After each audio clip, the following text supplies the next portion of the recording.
whiteboard and I was trying to draw on it. I don't know if y'all remember. It made me crazy. It's all backwards and everything. So no, I'm not doing that this time. No whiteboard. But I know that you all are connected to your plant spirit medicines, and you work with that, you know, either in person or in spirit form. But how many of you are connected to the animal spirit medicines? Do you, anybody? Oh, look, yeah. Awesome, awesome. So we work with the animals in the same way. Well, not quite in the same way, because we don't. Well, some people ingest animals. Okay, yeah. Okay. Let me back up. Let's start over, shall we? The animal spirits are absolutely amazing, and they are here for us. They want to help us. They want to help guide us. They want to help bring clarity, messages, and it's really amazing how they connect with us and what they do. So, I mean, how many of you have ever experienced an animal doing something like really kind of out of the norm for its species? Something that didn't quite make sense. You know, and when those animals show up in real life, you know, in this realm, like that, you know, and they're doing something that's a little bit odd, or a little bit unusual, or it really, really catches your attention, they're trying to get a message to you.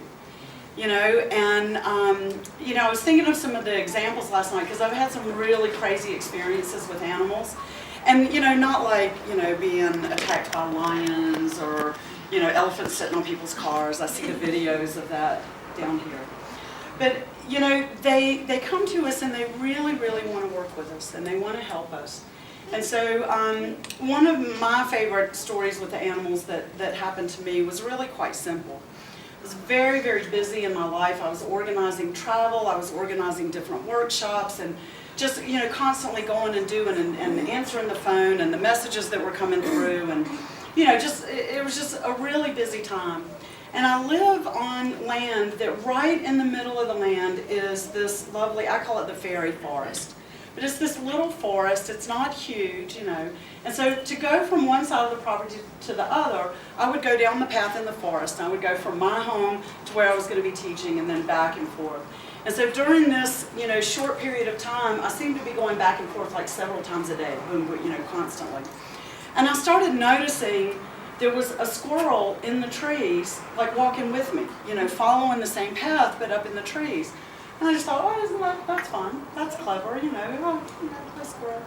And I just kept going with my busyness, and then, you know, same day, walking back, a squirrel would walk back with me. Next morning, I would go, and there would be a squirrel, and after about 3 days of this, I kind of thought, that can't be the same squirrel. I mean, this guy can't be, like, stalking me or anything. So I put it out of my mind. The next morning, I was walking back through the fairy forest, and there, sure enough, there's the squirrel. And I didn't really pay much attention to him, but when I got just about out of the woods, we call it the woods, when I got just about out from under the trees, something hit me in the head. And I looked up, and sure enough, there was that squirrel. And he had thrown a nut down at me from the tree. So, I mean, talk about really trying to get my attention. So now, you know, I should have known better 2 days earlier, right, with this behavior of following me around. So I went and I started looking into what is squirrel medicine and what does that mean and how does it show up and how is it showing up or not showing up in my life. And so squirrel medicine is about gathering. You know, that's one of the behaviors that they do. You know, in the autumn, in the late summer, in the autumn, they gather up the nuts and they gather up their food and they store it for the winter because they basically kind of hibernate in the winter, and so they do all this gathering and they store it. So in a nutshell, I didn't plan that one really long. But squirrel medicine is about gathering. So then I started thinking about in my own life and what was happening and, you know, how does that apply to me? What did I need to be gathering in my life? And, you know, I thought, well, do I need to be gathering more friends? Well, yeah, friends are great, but I have lots of friends, you know. Do I need to be gathering more income? You know, what is it? And what I realized is that I needed to be gathering my energy because I was putting all this energy out and expending all this energy, and I wasn't storing anything up for later, you know. I wasn't holding on to that. And so I got the lesson from Squirrel. I got the message. He didn't throw any more nuts at me after that. So when the animals really want to get our attention, they will, like a wasp sting. A wasp sting. Two wasp stings in one day. which is not a surprise to me. I mean, I hate to say it for all of you going to the fire dance, because when you're stung by a wasp, my teacher, Joseph Rael, tells us that that's about initiation. So going into a big ceremony like that, you don't quite know what that initiation is going to be yet, but wasp is telling you something big is coming. So, but the animals, you know, they do want to get our attention. And, you know, years and years ago, we used to live out in nature. You know, we were much more connected to the animals. And so the messages that would come in person, like, you know, the squirrel throwing the nut at me or the wasp sting. But now, I mean, you know, you look out the window, and how often do you have chances to see really all these animals in nature? You know, out here, you just don't. So they, when I say they, I'm talking about the spirit world, right? The animals in the spirit world. They will get our attention in the best way that they can. So it may show up in a billboard, you know, and you may see the same animal over and over again in really odd ways. Maybe a movie, and then there's a billboard, and then maybe a commercial on television, and you're kind of going, wow, you know, that's kind of odd. In fact, it happened with Taryn just this week, and she posted in Plant People about it. Did you all see the post about the bee? So she asked me just last night, she said, well, what does a bee mean? You know, it came and kind of landed and was doing this little dance right in front of me. And, you know, so last night, just 24 hours ago, she was asking me about one bee. And then this morning, where was she, at Mug and Bean or somewhere else? And she got another picture of a bee flying by. And then a car backed up, and the bumper sticker said, "Bee hot," B-E-E hot, or something like that. And I said, okay, I'm going to introduce you to my friend who's a bee shaman, because there's a message coming through. You know, that's something really strong. That medicine is really trying to get her attention. So they show up in a lot of different ways, and I think because of the way that we live now, we really discount those messages, and we don't stay open to receiving and open to hearing them, because we just think, oh, well, that was just a bee, I'm going to swat at it, or that's just a bumper sticker. But in quick succession like that, there's something really, really interesting. So I'm going to love to hear what Taryn has to say after she talks to my friend Merriman, who has now been studying with the Melissa in England about bees, about bee medicine. So, you know, there's some very specific ways that the animals work with us, and I want to share some of those with you. Oh, and I have a handout. Oh, I forgot. I'm just going to, I'll start here. I don't know how many I have. I have 50. Oh, good enough. I have 50. So if you're couples, if you'll take one, because I don't know how many people are in the room. It's just some quick information, you know, a quick reference about the animal medicine. Thank you for that. I should have put them on seats. Oh, next time. So, and I love it, you know, because as soon as I start handout, everybody's like, hello. So the animals and the animal spirit medicine really wants to work with us, and they come in a variety of ways. So one way that they show up is what we call a messenger, which the bee for Taryn would be a messenger guide. You know, it shows up very quickly. It's a little bit odd. You know, the squirrel was a messenger guide for me, and it's just trying to get a message. It's kind of like a quick message, like what mine was, you know, to gather my energy and to hold my energy in tight. So the squirrel and the bee, in these two cases, were messenger guides. You know, they show up. Behavior might be a little bit unusual. You might see an animal, you know, out of its natural habitat. You know, and I want to be really clear, because I do say all the time, because, you know, I get phone calls and messages constantly, I saw a crow today. Well, sometimes a crow is just a crow. I mean, really, sometimes a crow really is just a crow. And so that's why, you know, it's so important that we look at what they're doing, the behavior, and how they're trying to get our attention. You know, if you walk out your door and there's 7 crows sitting, you know, on your front porch, or on the, you know, on the lawn or in the yard or in the garden, and they're just sitting there, you know, and okay, that's more of a message, you know, because for me 7, you know, there's a lot of layers to that. But so, you know, be really clear, because you know, in North Carolina where I live, we have beautiful red-tailed hawks, and they hunt and fly over all the time. And I can't tell you how many people come to where I live, to Sacred Grove, and then it's, oh, I saw a hawk, and I'm like, yeah, you know, they're here. This is where they live. Of course you're going to see a hawk. So, how they show up for us is really the important thing. And I'll tell you a quick story about a hawk, because this is an example of how a hawk showed up for me in a really unusual way. I was at a traffic light, robot, and in a really busy intersection in Charlotte, which is, like 1 million people in Charlotte.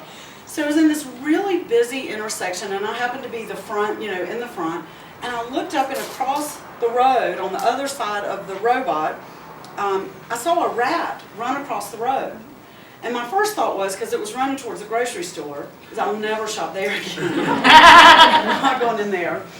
But this rat ran across the road, and just as it got out of the road, there was this little patch of grass.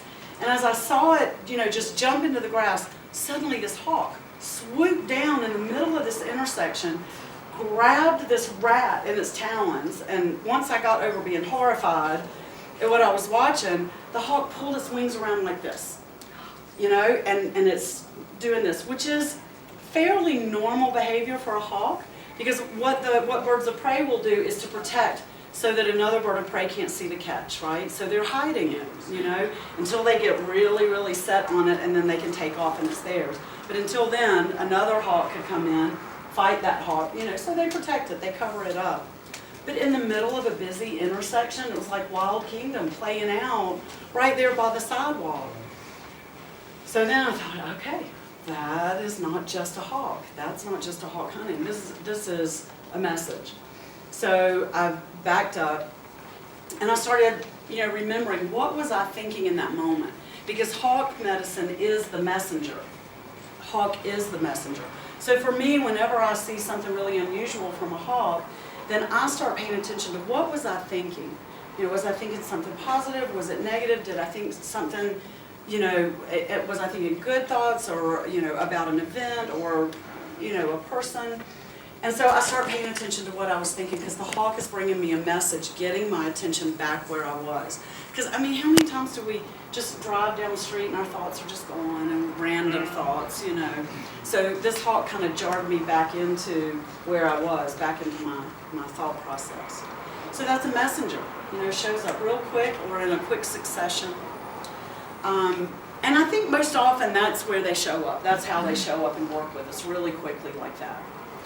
But another way that they show up is what we call a journey guide.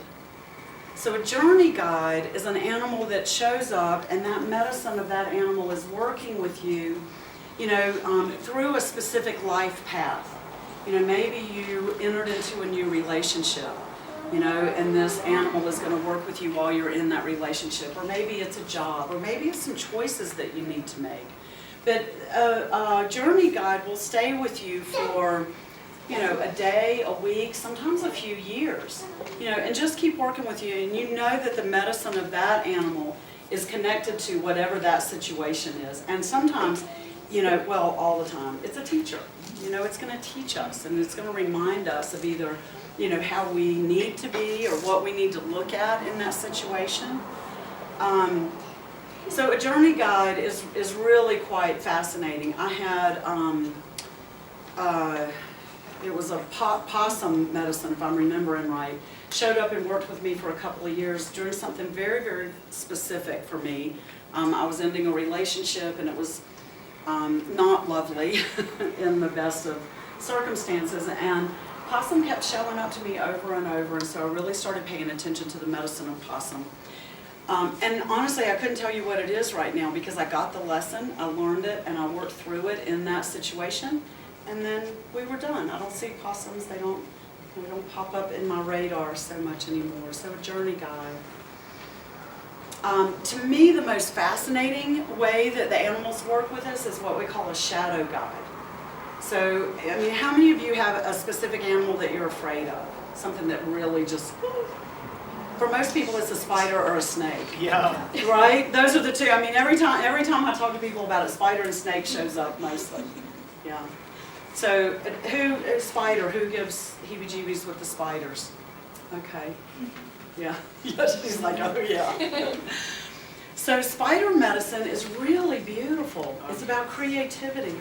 It's about the connection on the web of life to all things, to all of creation. But it's very specifically about creativity through writing.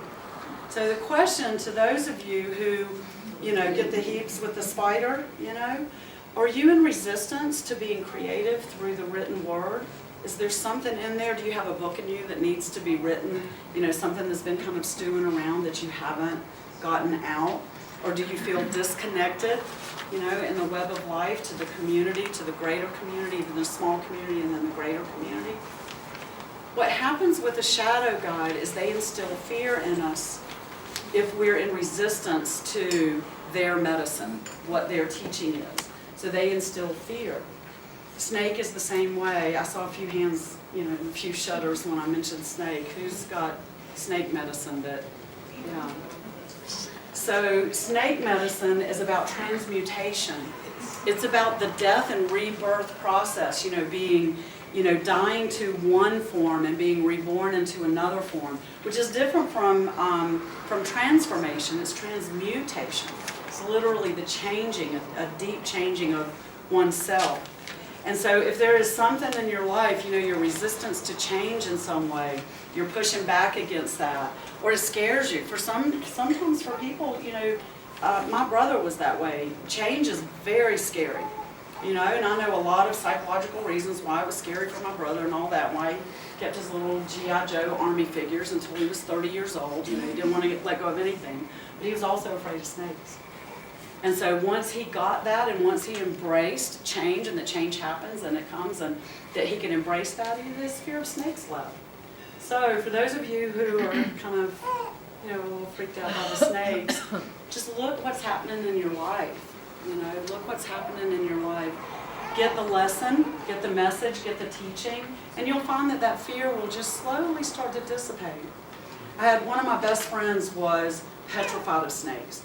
For her whole life, and we had this conversation when she was in her mid-40s, but she was scared to death of snakes. And then, so like even if a snake, showed up a picture on the computer, she would jump, just a photograph of a snake. And then she started having dreams. She called them nightmares, I called them dreams. She started having dreams about snakes, and specifically big yellow python-like snakes. And they just scared her to death. And so after she kept complaining, she was complaining. After she kept complaining for years about this, I finally just asked her, I said, do you want to understand it? And she said, okay. She was a minister in a church that really, she was not happy there. It did not bring her joy, and it didn't bring her fulfillment. And she knew she wanted to leave that. She wanted to move into a different type of ministry. And she just couldn't, she wouldn't. She was scared. What is it going to look like if I'm not the minister of this church? What is it going to look like? And she stayed in that place of fear for a few years, really in an unhappy situation, because she couldn't fathom, if she wasn't a minister, what she would be. She couldn't see that transmutation of her own life. So we started talking about that, and it took her a few more years to actually make that change. But once she made the change, she sent me pictures from her vacation down in Key West, Florida. Key West is a crazy town, by the way. But she sent me pictures from Key West, Florida, and this guy on the street had an 8-foot yellow python, and she had a picture of it draped around her neck. And she was like, I'm free! So, when she sent me the picture, I was like, oh my God, how awesome is that? So now she works with snake medicine as her totem. She works with snake medicine on a regular basis. So those shadow guides can be really, really powerful teachers. I also find that there are a lot of people who have fear of horses. Big animals, strong animals. Is there anybody in here who has a little fear around horses? Yeah, they can be rather intimidating sometimes. And they're the most gentle, amazing creatures. But horse medicine is about power. And very specifically, it's about personal power. And so if you're resistant to standing in your power, then a horse is going to feel fearful. If you're afraid to step up into your own power, into your own truth, then horse medicine isn't going to feel so good. So cool when you can breathe into it and learn to stand in your own truth and stand in your own power. You find that you can stand with a horse. You know, you can stand in that space and you can find the gentleness and the beauty in the animal instead of the fear that can come from that size. Because, you know, I used to ride horses all the time, and they can be, ornery, to say the least. So, yeah, so those are shadow gods. You know how the shadow gods show up. And we have a what I call a life totem. Some people refer to it as a power animal. But that's the one animal that really works with you from birth until death. This animal comes in, this medicine is really a guide throughout your life. And the thing is that even if you don't know what your animal totem is, your animal totem is still working with you. And what I find is that when we, reveal and discover what somebody's animal totem is, it makes so much sense in their life. It's like, usually the aha moment is so huge, like, how did I not know that that was my totem? And, a lot of people, well, yeah, me included, way back in the day, you think about all the animals, and what if you think about, what's my totem? And usually what people go is, bear's my totem. No, I want wolf. No, eagle. Everybody wants these big, what we humans consider to be these big, majestic, animals to be our life totem. I got an otter. That's what came to me. And it's the most perfect. I have such a connection to the medicine of otter. But back in the day, I was like, yes, buffalo. I would like to buffalo medicine. But what the teaching for us is truly, is that there is no animal greater than or less than another one. All of the lessons, all of the teachings that they bring are powerful and important. And the one that aligns with us is the one that works with us.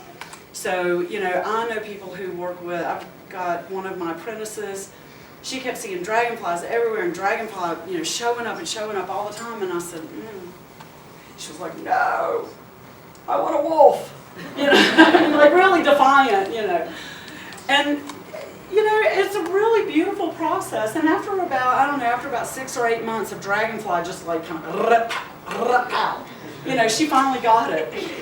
And when we talked about what dragonfly medicine is, it's about illusion. And the dragonfly teaches us to let go of the illusions that we carry in our lives, to be in the reality and not live in those places of illusion. And we started talking about that, she really got it. It made such sense to her because she had spent so much time, in her own life, just pulling away the illusions, not only from herself, but from other people, other things, just helping people to let go of their illusions. So, of course, Dragonfly's been working with her whole life in that. And same with me with the otter. I used to take myself so seriously. Oh my God, I just would take myself so seriously. I wouldn't give myself any slack, not give myself a break, held myself to whatever kind of standard, I thought. And once I really started understanding otter medicine, which Otter was like pushing at me all that time where I was taking myself so seriously. And once I really understood that otter medicine is about playfulness, and I started opening up and listening, to my otter, listening to the otter medicine and paying attention to it and stepping into it, I found that, I'm really kind of a big goofball, and it's okay. I can be kind of goofy and I can be funny and I can still do my work. I can still be in the world and just be me. And so, Otter really taught me just to let go of all of the pretenses and and just to be me, So we learn from our totems and they work with us and they weave with us in our lives. So it's really, really quite beautiful. And there's one other way that we can work with the animals, and this one is really, really powerful, and it's empowering. And that's to call on the medicine of an animal when you need it. So when you start to understand what the teachings are and what the medicines are from these different animals, and you can call on them to come and work with you, they will. So, and the best example I have of that is I was working with a woman, and she felt very intimidated. She was very good at her job, but very intimidated by her boss. And, you know, there was an opening, a higher up opening for her, or that she thought she would be good for, but she was really intimidated to go into the office of her boss and just sit down and have that conversation and say, hey, you know, that job's made for me, I can do this, this is why, this is who I am. She's, you know, she didn't want to do that. And so in talking to her more and more, I was sharing with her about the medicine of mountain lion. Mountain lion is about leadership. It's about stepping in as a leader. So she started reading up about it and talking about it, and then we started doing some journey work where she went in a shamanic journey and she met the spirit medicine of the mountain lion. She talked to the mountain lion. She understood the mountain lion. So when she went into her boss's office, right before she opened the door to go in, she closed her eyes, she said a prayer, she talked to Creator, she talked to the spirit of the mountain lion, and she asked the mountain lion to come in the room with her, to bring that energy of leadership, to bring that energy so that she could actually get across to her boss how perfect this was. And she walked through that door, and within 15 minutes, she had that job. And she walked out in a new position with a raise and all those things.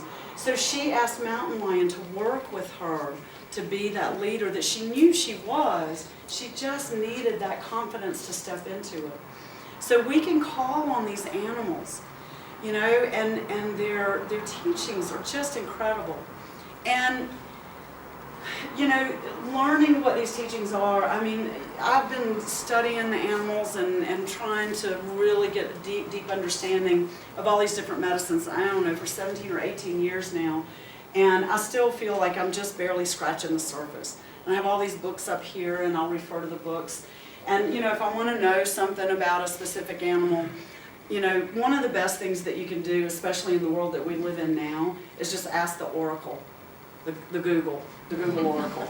You know, go to the Oracle and ask, you know, dear Oracle, tell me about mountain lion medicine. You know, you'll get your answer. But if you use Google or if you use the internet to research any of the animals, I am gonna highly, very strongly recommend that you look through. There are thousands of websites. So look through and find a couple of these websites that really resonate with you, that make sense to you, that uses language and words in a way that makes sense, because you want to get the message. You know, you don't want to have to, you know, go through a bunch of scientific whatever if you're not in the scientific mindset. Which, you know, I like the good, juicy energy stuff, and not so much the they build a nest out of this. You know. That's just me. But the truth is, everything about the animal, how it lives in the world, how it moves in the world, whether it's nocturnal, whether it's out in the daytime, whether it's in flight, whether it's on the ground, creepy crawly down on the ground, all of those things are part of its medicine. How it presents, how it lives in the world is all part of its medicine. And as you start reading these and understanding their behavior, you know, their life behavior, then you can start to see how the medicine of the animals work. And there are a lot of books and there's a lot of websites, but the best advice that I can give you is to read whatever it is that you need to read to get just that little bit of information, and then ask, what is it to you? How does the animal speak to you? Because that's the most important thing. Because somebody else is going to work with Otter medicine in a different way that I do. Because Otter medicine is also about feminine medicine.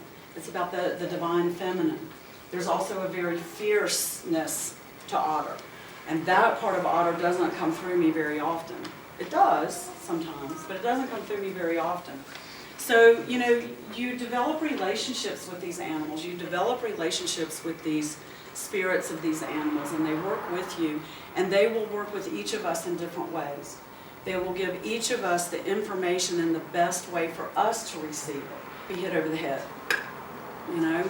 But it might be more subtle for somebody else, and the information about gathering from a squirrel may show up differently for somebody else. So it's all about paying attention and really get into a place where you can, you know, just be in rhythm. You know, be in the rhythm with Mother Earth, with nature, and understand that everything can teach us. Everything can teach us. In Native American practices, we have a phrase, Mitakuye Oyasin, And it's actually a Lakota phrase, but it's been adopted by many, many of the tribes. And it means to all my relations. And so our deepest understanding is that we are all related. And not just my blood ancestors, and not just the two-leggeds, but the ants and the snakes and the horses and the trees and the rocks and the stones and the water. The cockroach. The cockroach. We're all related. Yeah, there's a big message from cockroach in one of my books. But we're all related, you know, and we are not better than or less than any of the animals or any of the plants or any of the stones or any of the waters. We are all related. We are all connected. And my teacher, Joseph Rael, he always says there's only one of us here. You know, we all look like individuals and we all think we're individuals, but there really is only one of us here. And he includes in that all of creation, not just the two-leggeds. So, you know, really working with and understanding them is one of the best gifts that Spirit's given us. You know, all of us. And, you know, when we open up to it, I mean, it's amazing what comes. It's amazing what comes. So, there are several ways to connect to your spirit animal, your power animal, the one. The most reliable way is to have a medicine person do a journey for you, to go and retrieve the information, to go into the lower world on a shamanic journey where the animals are, and to connect to your animal and bring that information back to you. And, you know, shamanic journeying is, how many of you have done a drum journey? Some people call it a drum journey, a shamanic drum journey. Yeah. It's a beautiful, beautiful way to connect into the other realms, as we call it, or the other dimensions in the spirit world, which is really at the core of what shamanism is connecting to these spirits and connecting to these other energies and connecting to these other realms for information, for healing, to bring back into this realm. So if you haven't done a shamanic journey and that's something that you're interested in doing, I would also recommend that you work with a medicine person who understands it, can guide you, can help you into that space and out of that space. It's very important. But you know, one of the things that I love about going into what we call the lower world, where the animals are, is that the laws of physics don't apply there like they apply here. It looks like here. It looks like, you know, beautiful trees and mountains or oceans, you know, whatever, all of that. But the laws of physics are very, very different there from here. So I have been in a prairie and had a whale swim over my head. And I have had, I've had an elephant about that big come up and actually talk to me, give me information. I was doing a journey to find one person's spirit animal, and it was a blue heron. Do you have blue herons here? Do you have the blue herons? So it was a blue heron. This blue heron came up and had this great conversation with it, and it told me just to grab its legs.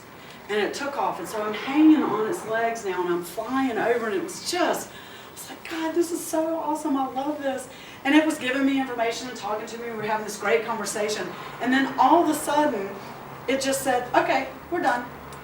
And you know those blender things, you know, with the, okay, and you know, you push the button, and, okay, well that's what its legs did. It was like, done, and dropped me into a big pond.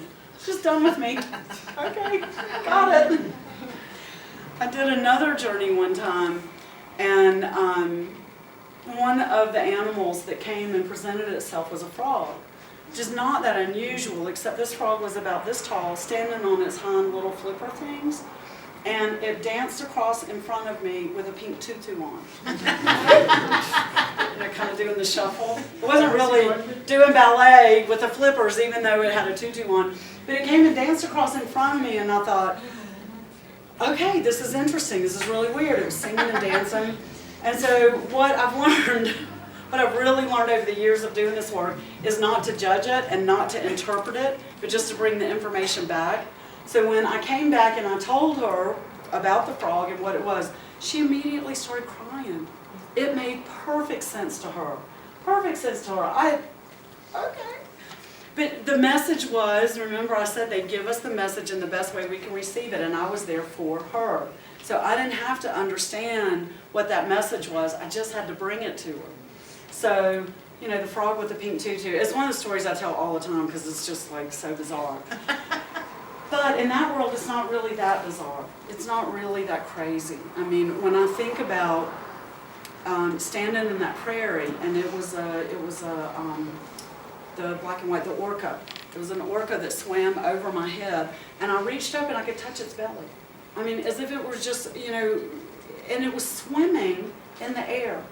And I touched it, and I got the information that it had for me, and I brought it back to the person that I was working with. So they will get the information to us in the best way to be received. So I had somebody ask me last night, he said, but what if you don't know, you know, what if you don't know how to decode the message? You know, how do you decode the message? And that's where it, you know, the piece about understanding what the medicine of the animal is first, and then underneath that, you start looking at all these different layers. The frog was in a tutu. What does that mean? You know, what does that bring up for her? Well, for her, it brought up joy, and it reminded her of something in her childhood. So there's all these layers. Is the animal a cub? Is it a baby? Is it soft and gentle? Does it make you happy? You know, is it fierce? Is it ferocious? Does it feel scary and intimidating? All of those things are layers to the information that the animal is giving you, and that the spirit of the animal is bringing to you. I mean, you know, if you think about it, a baby bear cub, you know, a cute little roly-poly baby bear cub, still going to have bear medicine. Bear medicine is about introspection and going within. But when I look at a bear cub and I think about going within and introspection, I think about doing that from a place of innocence. You know, from that baby perspective and going within and finding your answers from that. If a bear comes up and is like, rah, you know, and kind of doing this thing, then I'm going to start thinking about introspection in a different way. Ooh, I really need to dive deep. I need to pay attention. I've got some hard work to do. You know, the questions that I need to ask myself are going to be really big and hard. So, you know, like I say, the layers can just go on and on and on. So, phew. Yeah. I really could stand up here and talk about animals for quite a while, but but I want to know, I mean, do you all have any questions about any of this? Do you have an animal that's shown up that I might be able to, yeah? When we were speaking about a journey animal and a life animal, can they also be a shadow animal? Usually they can shift, because my friend with the snake, remember, it was a shadow animal. It brought up so much fear. When she finally got it, then she started working with it. You know? So I've had a shadow animal since I was a child. Okay. And it just hasn't left me. And then I keep having encounters with the same animal, and then it tries to, like, attack me. The recent encounter I've had with that animal. So then I, like, get over it, and then I see the same animal again, and then I'm fearful. Is this in this realm, or is this? No, this is, yes. Okay, just checking. Yeah. Okay. So, do you want to say what the animal is? It's a dog. My dog. mom says it's because they can smell my fear. Well, that is one way to look at it, because that is part of their behavior. They can smell the fear. The other question that I would ask, dog medicine is about loyalty. And what about loyalty scares you? Is there somebody in your life who hasn't been loyal? You know, have you felt that you can't trust? You know, so there's some other layers to that you might want to look at and see how that shows up. Because they will persist, the messages. Yeah, they will persist. And really, there are a lot of layers. I can throw out a few quick words to you just to kind of get you thinking. But I would recommend that you really read into it and dive into it and see. Yeah, because my guess is that they'll quit kind of at you when you get the lesson. I just started working at a new place, and the people's dog that is there has a reputation of just being a big softie and just loves everyone. Sure. And she says that the first time in 11 years, the dog has never even growled at anyone. Yeah. And I'm like a non-predator vegetarian. And it attacked me. I know. It's an animal medicine conspiracy. It really is. But that's the way that it works. The messages will come. They want you to get the messages. And, you know, and I will say, I had a question last night. For those of you who haven't been to the venue that we went to last night in Pretoria, the owner of it was just delightful. His name was Shapur. And he asked me afterwards, he said, you know, I don't understand, you know, I have a couple of questions, you know, and he was saying, if we, humans, are higher than the animals, then how is it that the animal would have a message for us? And so once we got past the term higher, because that took a few minutes, and what he meant was, his understanding is that we have a higher consciousness. Not better than or less than, but a different consciousness. And so, his question was, like, why would that butterfly who doesn't have this higher consciousness just show up to me to give me a message? Like, how does that little butterfly know that I need to know about and work on transformation? And, the truth is that it all comes from Great Spirit. It comes from Creator. It comes from that one source. The animals are just the messengers. They're just the messengers. So it's not like, that bee was going, oh, I'm going to get I'm going to sting him, I'm going to teach him a lesson. That's not what's happening. But they are messages from Source. They are messages from Source. And so when we can start to unravel those messages, even with a shadow, it's a beautiful teaching. And sometimes those shadow animals will remain shadow animals our whole life if we don't really, really dive into it to understand it.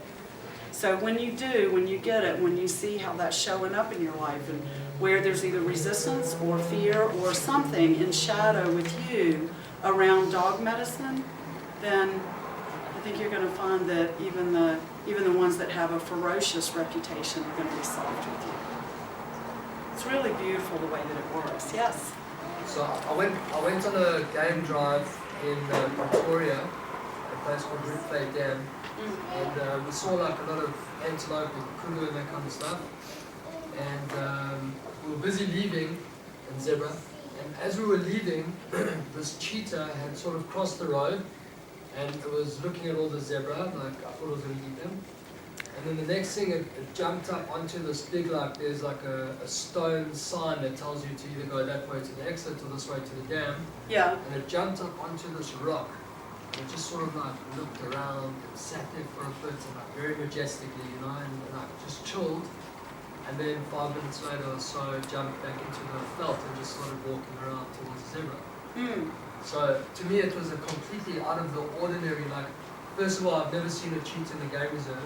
Right. And now, not only did we see a cheetah jumped onto the stone and was like showing off, it was like yes. immaculate. So yeah. Now that you're speaking about animal medicine, I'd like to understand that. So there's a message there, and I'm gonna hop to. This is my handy dandy little pocket guide, because it'll give me just like a one-word cheetah. So the message from cheetah is about act with speed and flexibility. Be ready to maneuver and pursue opportunities when they appear. Now is time for all-out efforts. But that particular cheetah was at ease. Yeah. So the message from that might be just a little bit differently, like act quickly, but you can do it with ease.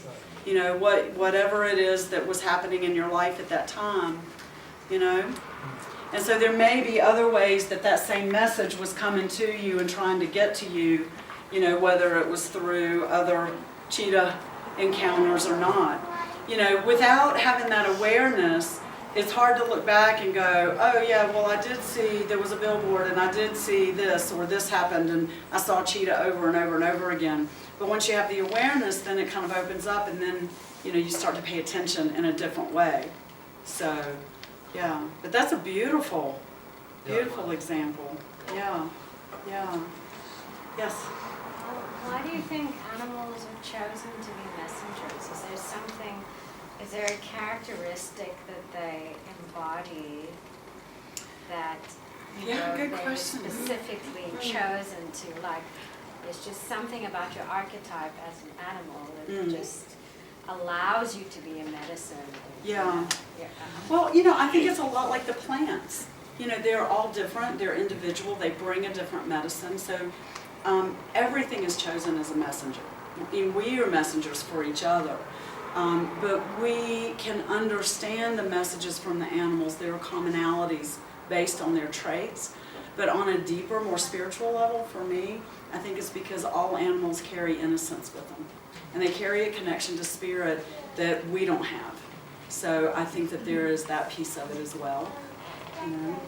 So I think that they have a conscious connection into spirit. So I kind of disagree with Shapur a little bit about that. Yes? I've had many pets over my life, and lots of dogs, mice, all types of pets, but I've never had a cat before. And about 2 weeks ago, I got a cat, and when I saw her, I was like, okay, this cat is an extension of my soul. Like, I know it's significant, but maybe you can help me just with some enlightenment on what exactly it means now that I have a cat in my life. You're a cat person now, by the way. 9 lives. And by the way, 3 more, and then you'll be a crazy cat person.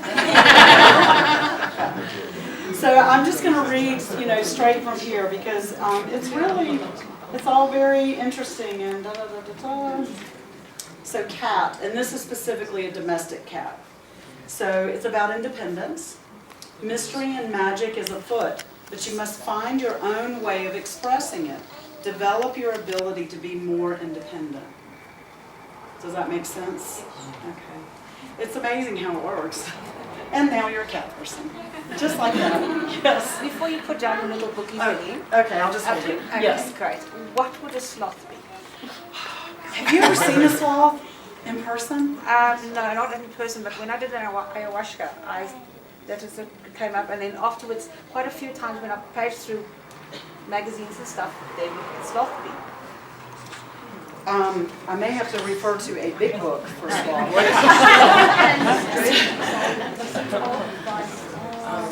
So sloth medicine, actually, I don't know what it is clearly right off the top of my head, but I am going to tell you I met a sloth.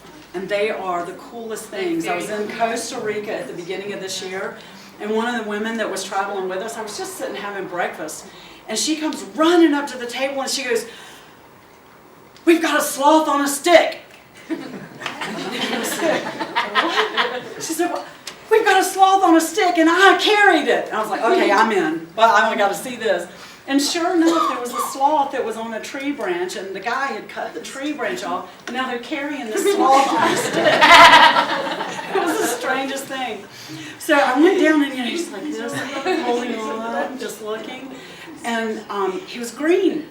Because they moved so slow, he had moss. He had like green moss that was growing on. And okay, now this is the real fun part. So I touched his back, just touched his fur, and all these big bugs came running up. Because they move so slow, bugs can live on them. And then I touched his face right here, and he didn't like that, and he did this. I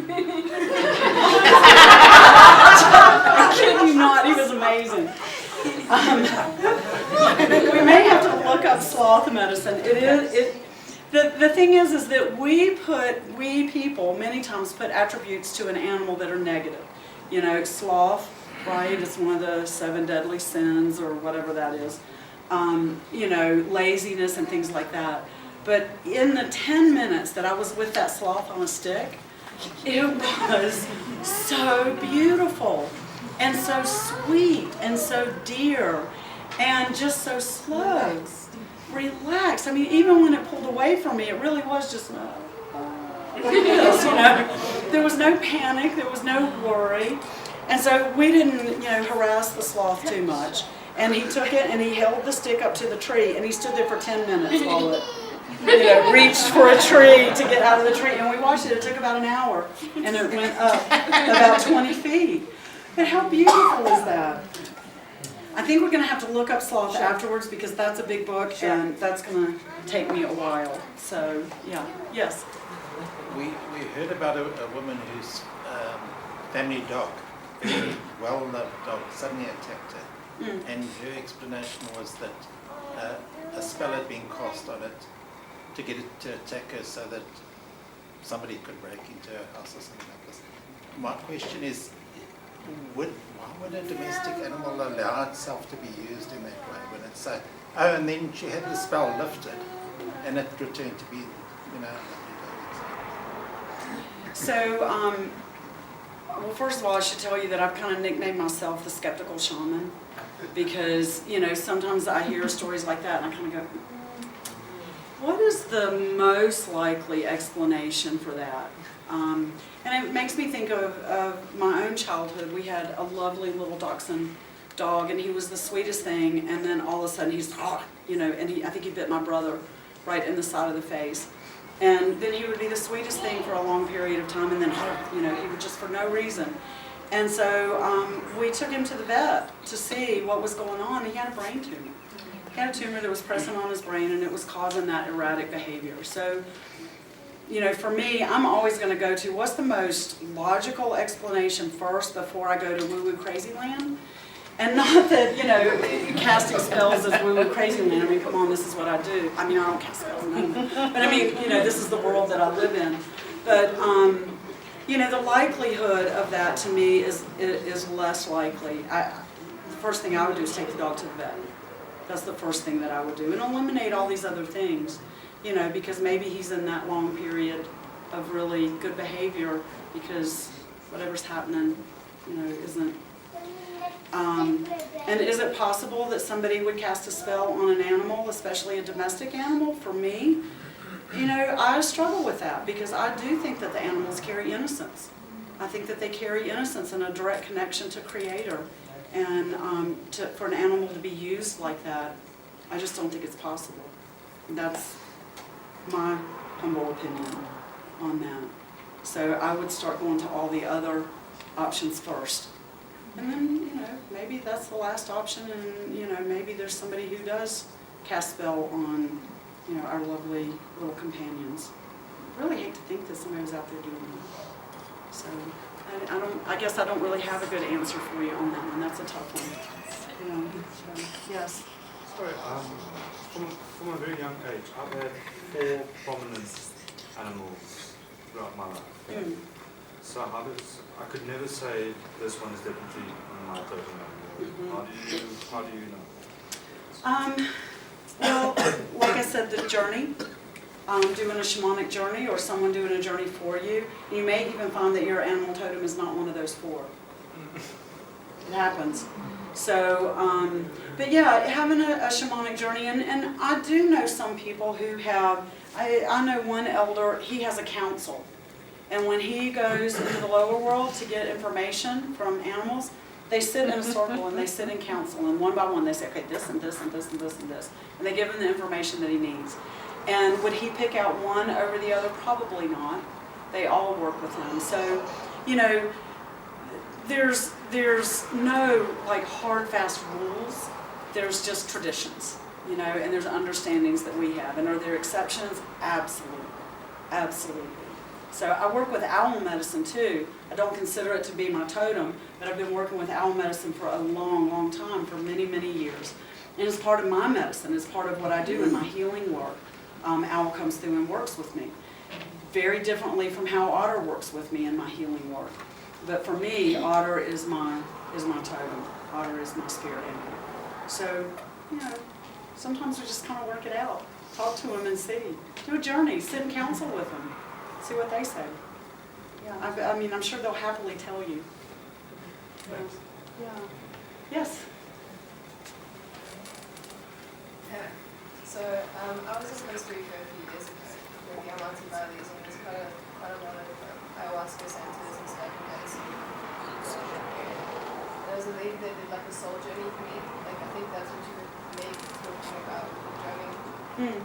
Jenny, but she went into the time of my current life cycle's existence and seeing where my soul had been kind of let go at certain times and retrieving it and telling me what she saw.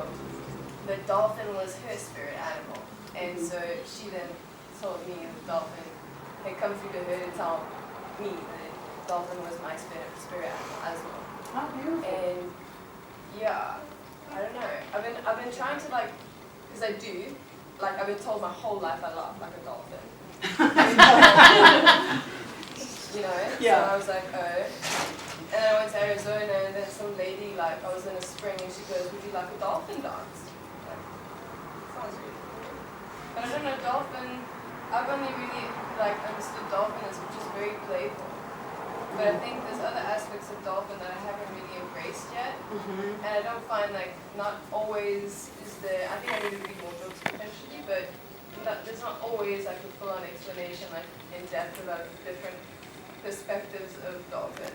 Like I found with just a lot of playfulness. But I'm sure like dolphins are quite intelligent.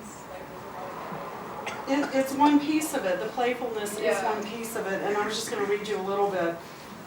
This is a book that I highly recommend. It's written by J.D. Sams, and it really is my go-to, and it's mostly North American.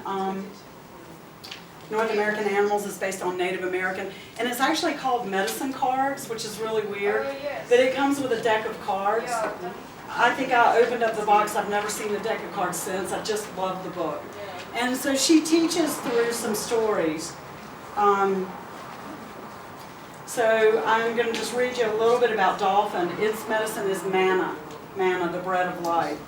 So dolphin speaks to us of the bread of life, the only thing that humans cannot go without for more than a few minutes, the breath. We can live without water and food for days, but oxygen is the source of our sustenance. Within the breath, we encounter the rhythm of energy that all life emits.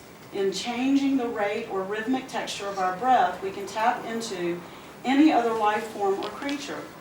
This is a very easy way to connect with divine energy coming from Great Spirit, as well as with your own personal rhythms. So dolphin medicine really is about breath, the rhythms of life connecting in. I'm going to read you the little poem because she writes a poem about all of them. So it says, dolphin, breathe with me, breath of the divine, manna of the universe, in oneness we intertwine. Well, I'm a singer, so it makes sense. Mm. Why breathing is such a If you want to read the rest of it, it's just a couple of pages. You're welcome to come up after and read. So, yeah. Yes? A very unusual thing happened on Friday night.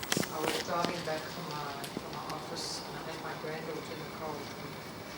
And the most unusual thing actually happened. We were driving towards the highway in Halton, and there was an owl in the middle of the road. At first, when we were driving, I was driving slowly, I thought it was a rabbit. And it was a beautiful, sort of very tortoise shell. Eyes were very white. He was just walking slowly. We were worried that he'd been clipped, by a car. But then I drove sort of out of the way, and luckily we were worried then. I reversed and came back. Another lady stopped.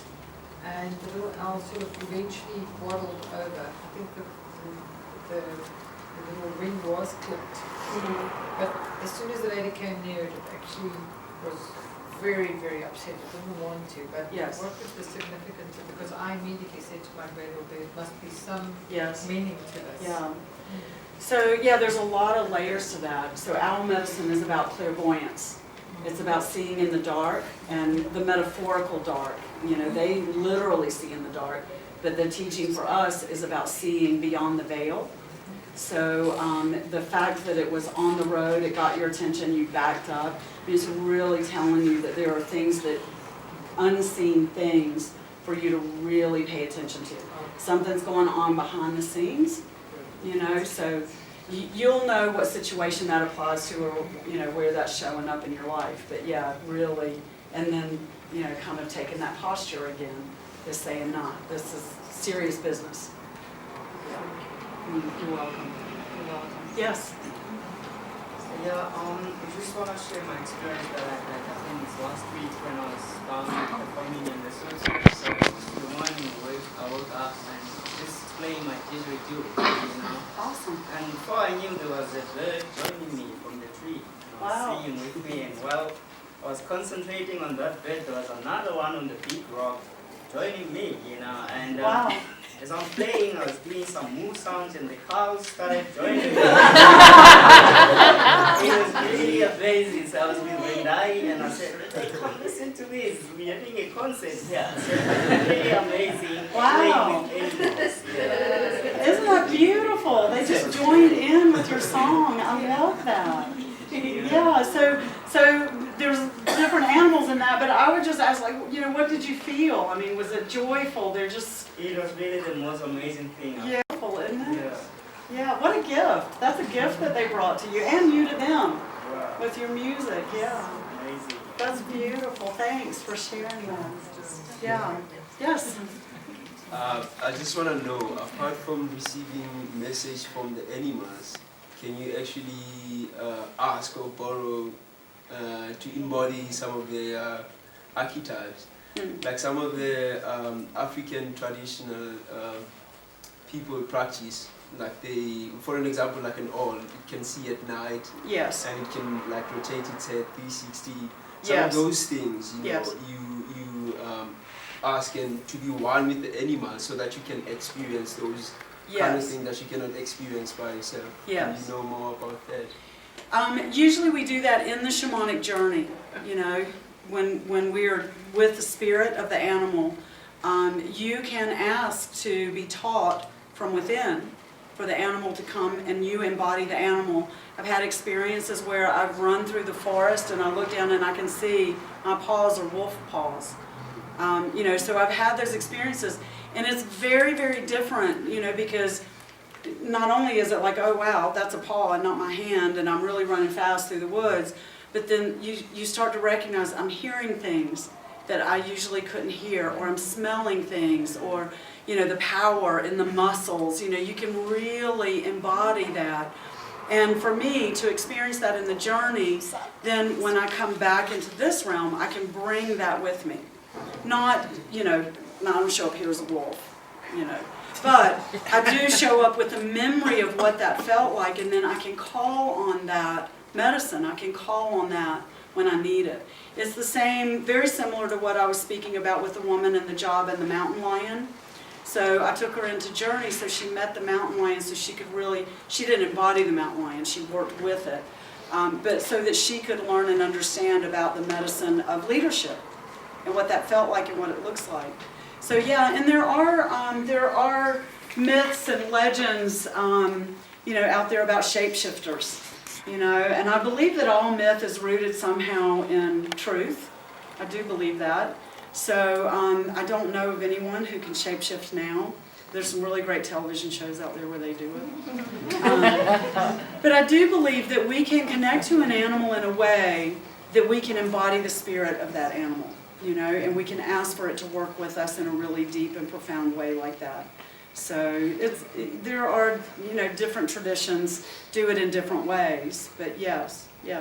We do, you know, with my shamanic students, we do medicine dance to honor the animals. And it's really quite amazing when we dance and we adorn ourselves to honor a specific animal, and the drum plays and the fire's going and we dance around, and before you know it, the person who is connecting with the lion is kind of swatting at the, you know, somebody else who comes by. But the embodiment of it, you know, it can come in many forms. So whether it's through honoring or whether it's through a shamanic journey. But yeah, to me it's a metaphorical, you know, merging, so to speak. Yeah. Oh, I see Alana is up. I think I'm done. Does anybody else have any questions? I know Hazel has a question. Yes. Remember a while back I sent you a message about elephants? Yes, I think I do. Yes. You're putting me on the spot. Yes. Yes. What is the significance of them? Because they've still been coming up for me a lot. Yeah. Let's go to the quick version of elephants. Bossy mama. Bossy mama. When did they start showing up for you? It was Last year just after the after parade. finals. Okay. So it's past life knowledge and ancient power is awakening. Respect traditions, your own and others, and act on what is best for all. Does that make sense to you? Helps a lot, not at all. No, not at all. Okay. Well, just think about how that message might show up and how it might apply in your life. One of the things that I don't do, and I want to be really clear on that, and I feel Ilana creeping up on me, so I'm going to be as a medicine person, I don't interpret for somebody else because I have my filters, I have my life experiences, and so I can help you get there, but you have to get there. You know, I can tell you what I'm hearing and what I'm seeing, and I can just, you know, kind of help prod you along. But if I tell you what elephant means to me, or what your experience was when you saw it and how it came up, and I start telling you what I think that means, that's me. Yeah. That, you know, it's coming through my filter. So I'm very, very careful not to interpret in a way that is influenced. It does make a little bit of sense with what's happened recently in my life. So, Okay. yeah, tiny bit. A little bit, a tiny teeny bit. Wait, one last question. Yes. What about monkeys? What about them? Yeah. I've had a few interesting experiences with them. The amount of times they've broken into my house is actually extraordinary. I used to live outside Durban, and there was one troop of about 50 or so that would kind of circulate the entire town. Yeah. So you kind of got to know them. They would move around, you see them once every like week and a half, 2 weeks. Yeah. And they would break in if a window was open, which is normal in my opinion. But there was one time where in the morning I was getting ready for work, and my living room looks down onto a hill.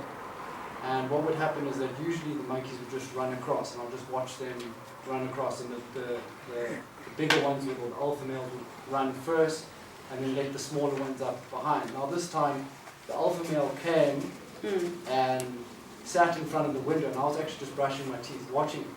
And as all the younger ones came, they would stop, and they would run down the hill, so I couldn't see. And I was like, this is different. And then I kind of just watched it, and it would just look at me and then look away. Look at me and then look away. And then I was like, what is it looking at? And then I saw that it was watching out. There was another 3 monkeys then trying to break into the other side of the house. And I saw that I had to run in and obviously get them out there. Yeah. Yeah, that was a few years back. Okay, so I will tell you I'm not monkey savvy. Yeah. So, but I know that there are, there's a difference between a monkey and a chimp and a orangutan and a baboon and all of these. So, monkey is not in my handy dandy little book. So, but we can look it up in any of these books. But that behavior is really interesting. So, what I would say is let's see what monkey medicine is.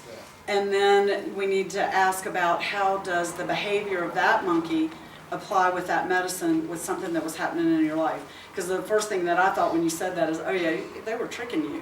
Yeah. Yeah, so there was a little bit of deceit, Yeah. trickery going on in there. So let's look up monkey medicine and then think about what was happening in your life and what that message might be for you. I bet it's going to be fascinating. Yeah, monkey medicine. Yeah. So, okay. Thank you. Thanks, Robbie.